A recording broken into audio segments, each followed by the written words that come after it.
¿Alguna pregunta hasta acá, chicos? ¿Algo? Doctora, ¿por qué está contraindicado el carbón activado? ¿Para qué nos ayudaría el carbón activado en un cáustico? No ayuda. Para ingesta de veneno, sí. Ya, de campeón, sí puede dar carbón activado. Inactiva el veneno. ¿Ya? Ingesta de sustancias desconocidas. ¿Ya? Los venenos, el paratión, los plaguicidas, el metaminofos, que es ese que mata, ese sí te mata, porque te produce un síndrome intermedio. ¿Saben qué es el síndrome intermedio? El síndrome intermedio.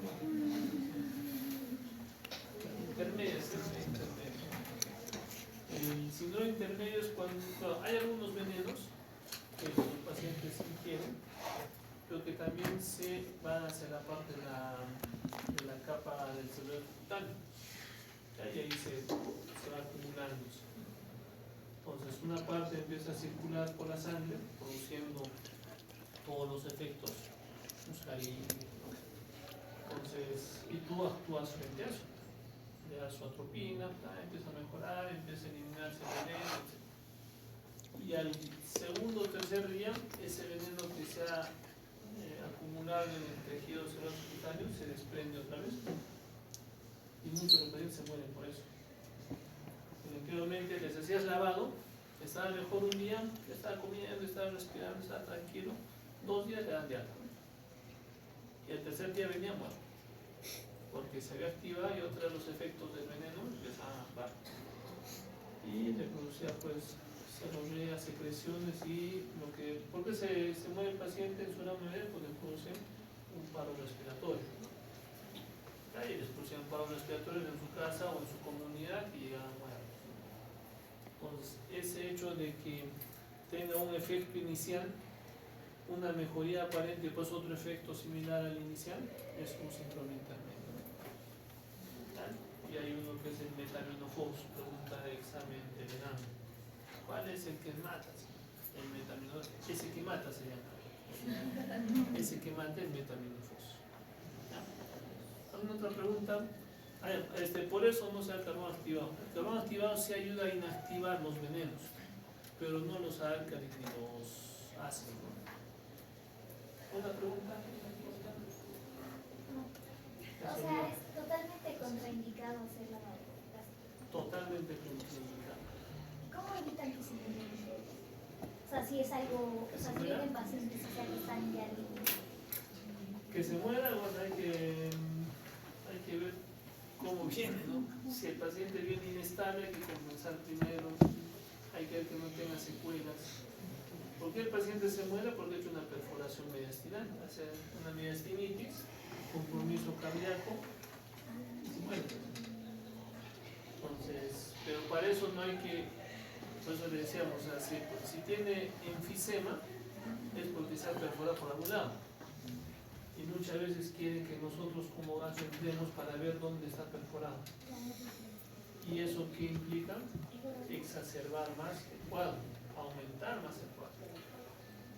¿Ya? Porque vamos a entrar y si hay alguna perforación que por endoscopía no se ven perforaciones, por tomografía sí. Entonces podemos exacerbar ese tejido que está muy lábil, que es muy friable, entramos, insuflamos, y reventamos más la zona perforada y podemos perforar mucho más. Y una mediastinitis, van a ver en cardio, es complicada de manejar. Es complicado. Si se infecta hace una mediastinitis no solamente química, sino también bacteriana y produce taponamiento cardíaco, o sea, el paciente descompensa. Entonces no hay que complicar más al paciente. Si estamos viendo que tiene una perforación esofágica, antes no habían prótesis esofágicas, ahora sí hay. Se puede poner una prótesis totalmente recubierta y la zona que está perforada, se pone la prótesis y lo tapas, ¿no? Y mejora. Entonces, ¿y hasta cuándo le ponemos? Más o menos unas 2 a 4 semanas, hasta que haga fibrina y empiece a cerrar. Inclusive hay prótesis de más tiempo de duración, ¿no? ¿Alguna otra pregunta?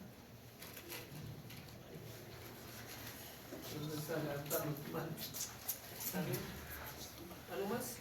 Cuerpo extraño, ingesta de cáusticos, algo. Sondas nasogástricas no. Las sondas nasogástricas no ponemos. Dolor abdominal es un...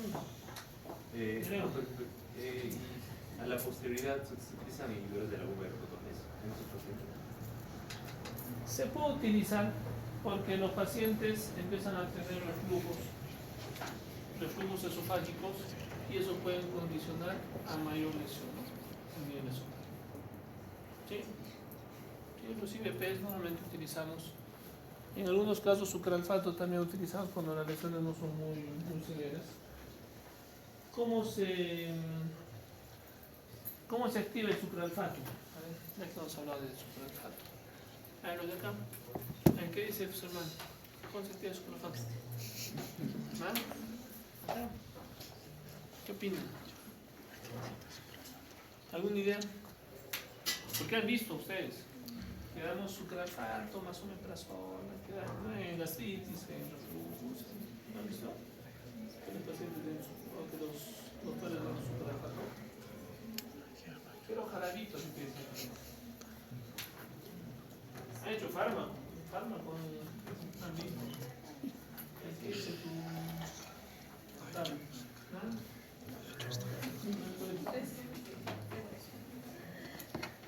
El sucralfato se activa en medio ácido. Los que no se han anotado, pongan ahí su nombre.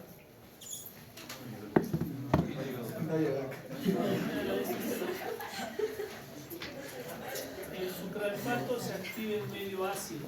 No nos olvidemos. Si nosotros damos un IVP más un sucralfato, el sucralfato se activará de forma efectiva.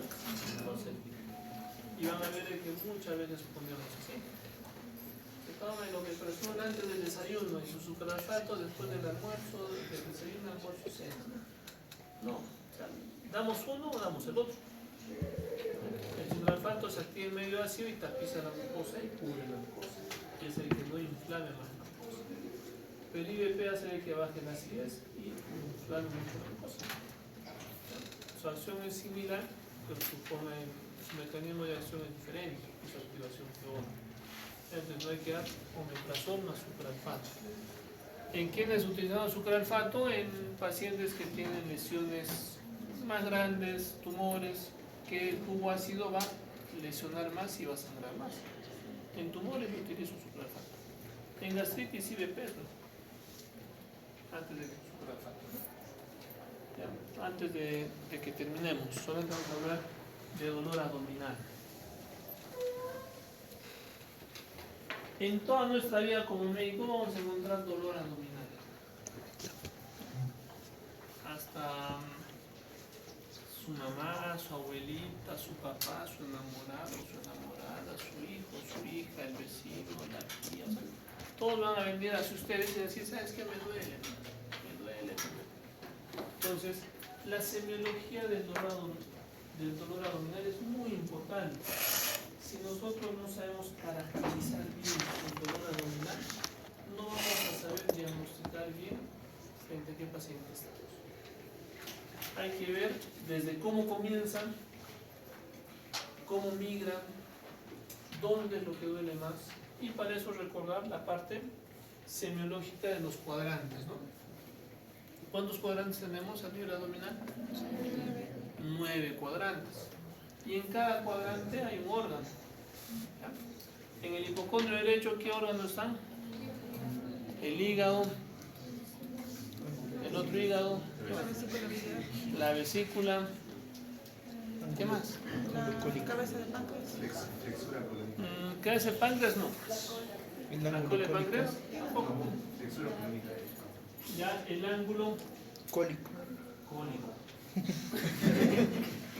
¿Cómo se llama el ángulo del colon que está a nivel del hipocondrio derecho? Si este es el hígado, el ángulo. Hepatocólico. Ya, flexión. El ángulo. El ángulo. Ya han dicho, ya no sé quién ha dicho. Hepático. El ángulo hepático del colon. Y acá el ángulo. Espléndido. Es fácil, solo. El hipocondrio derecho, el ángulo espléndido. Hipocondrio derecho, mejor dicho, el ángulo hepático, y falta un órgano más ahí. Hígado, vesícula, ángulo hepático del colon. Duodeno. Una parte de ahí no puede ser.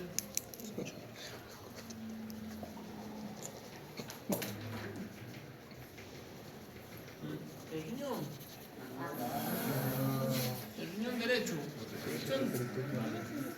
El riñón derecho. Una parte del riñón derecho está.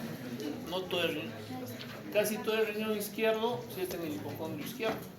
El riñón derecho está un poquito más abajo por el hígado, ¿cierto? En el mesogastrio, ¿qué es lo que está? Intestino delgado. Entre el mesogastrio y el epigastrio, ¿qué es el órgano más importante que produce bastante dolor? El páncreas. Es entre el mesogastrio y el epigastrio. ¿Ya? Y en el epigastrio como tal, el estómago, ¿no? O inclusive una partecita del páncreas por ahí. Entonces es importante localizar bien nuestros órganos. Para eso examinar bien. Si nosotros no examinamos bien a nuestro paciente, no vamos a saber dónde está el dolor abdominal. Entonces para la siguiente vamos a recordar la anatomía de todos los órganos que están a nivel de los 9 cuadrantes. ¿Ya? Y de acuerdo a eso vamos a ver dónde está el dolor y qué es lo que puede ver. ¿Ya? Ya, chicos. Ahí nos quedamos.